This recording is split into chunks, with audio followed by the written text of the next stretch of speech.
এবং সেই সাথে রোজারিতে বলি এই যে মানুষের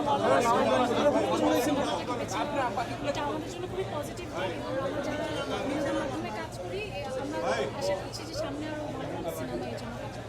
তো আমরা শুধুমাত্র সেই সিনেমা দেখছি, ঈদেই ভালো সিনেমা দেখছি, সারা বছর ব্যাপী ভালো সিনেমা আমরা হবে পাচ্ছি না কেন? যেহেতু আস্তে আস্তে একটা হ্যাবিট হয়ে যাচ্ছে, ঈদে মানুষ সিনেমা দেখছে, সামনে হয়তো বছরের অন্যান্য সময়ও এটা একটা হ্যাবিট হয়ে যাবে মানুষের মধ্যে এবং বছরের সারা বছর জুড়ে আমরা ভালো সিনেমা দেখি। আপু একটা প্রশ্ন থেকেই যায় যে আসলে ভালো সিনেমার অনেক অভাব, অর্থাৎ সামাজিক সিনেমা এবং পরিবার নিয়ে দেখা সিনেমা কিন্তু আসলে কিছুটা অভাব দেখা দিয়েছে। তো আসলে এই জায়গা থেকে আর্টিস্ট হিসেবে কীভাবে দেখবেন?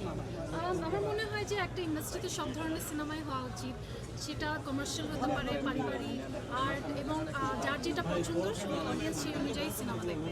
আর আসলে এটা অডিয়েন্সই ডিফাইন করে, যাদের যেই সিনেমার যখন ডিমান্ড সেটাই অডিয়েন্স বেশি দেখে, সেটাই বেশি বানানো হয়। সো অডিয়েন্স ডিমান্ড যদি থাকে যে পারিবারিক ছবি বেশি তারা দেখতে চায়, তাহলে সেই ছবি বেশি বানাবে। কোন ধরনের ছবিগুলোকে আসলে আপনি একজন আর্টিস্ট হিসেবে প্রিফার করেন? আমার কাছে আসলে কোনো প্রেফারেন্স নেই, আমি সব ধরনের ছবিতে কাজ করতে পছন্দ করব, যেটা আসলে অডিয়েন্সের মন জয় করবে বা আমার মনে হবে যে এই গল্পের একটা পার্ট হতে চাই, সেই ধরনের যে কোনো গল্পে আমি কাজ করব। ইনসাফে কোন পার্টটা করলেন? ইনসাফে আমার জন্য তো খুবই ডিফারেন্ট ছিল ক্যারেক্টারটা এবং পুরো জার্নিটা। এই ধরনের পুলিশ অফিসার বা এই ধরনের অ্যাকশন, রোম্যান্স সব কিছু মিলে সাসপেন্স পুরো গল্পটাই আমার কাছে খুব ভালো লেগেছিল।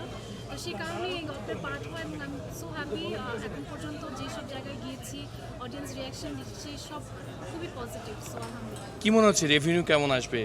রেভিনিউ তো আসলে আমি জানি না, এটা প্রযোজকরা জানেন, বাট আশা করছি যে আস্তে আস্তে যেমন গতকালকের তুলনায় আজকে কালেকশন বেড়েছে, কালকেরও আমাদের বুকিংস আরও বেড়েছে আমি শুনেছি। তো সব কিছু মিলে আমাদের একটা খুব পজিটিভলি একটা গ্রোথ দেখতে পাচ্ছি, আস্তে আস্তে বাড়ছে। গতকাল ছিল 3.5, আজকে 5.5 লাখ, আগামীকালকে আরও বেশি শুনেছি। তো এইভাবে যেহেতু আমাদের সিনেমা একটা গ্রোথ হচ্ছে, আমার পজিটিভ, আমি মনে করছি যে এভাবে চলতে থাকলে সিনেমাটা একটা ভালো জায়গায়।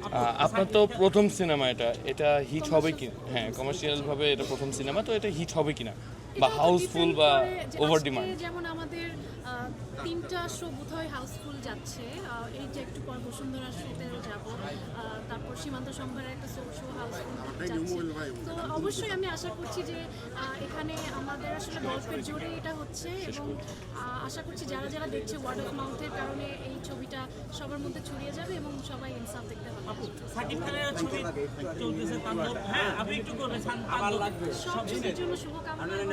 সাকিব ভাইয়ের ছবি জানুয়ারি সবসময় ভালো যায়, এবারও খুব ভালো যাচ্ছে। আশা করছি যে আরো দুর্দান্ত।